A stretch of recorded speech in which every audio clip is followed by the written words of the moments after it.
গ্রামে এক পুরনো বিশাল বটগাছ।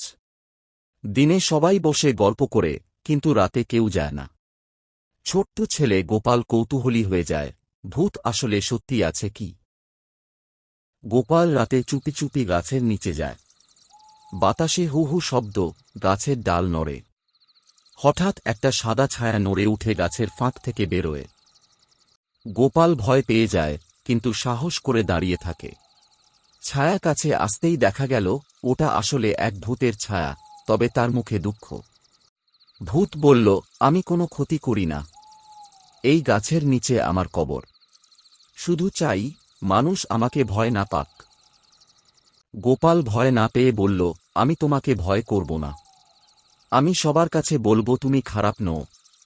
ভূতের চোখে জল চলে এলো। সে গোপালের মাথায় হাত রেখে আশীর্বাদ করল। পরদিন গোপাল গ্রামে সবাইকে ঘটনাটা বলে। গ্রামের মানুষজন বুঝল, সব ভূত ভয়ঙ্কর নয়, কিছু আত্মা শান্তি খোঁজে। এরপর থেকে গ্রামের মানুষ রাতেও বটগাছের নিচে প্রদীপ জ্বালাতে শুরু করল। শেষ দৃশ্যে চাঁদের আলোয় বটগাছের নিচে গোপাল হাসছে, আর দূরে এক সাদা ছায়া মৃদু হাসছে।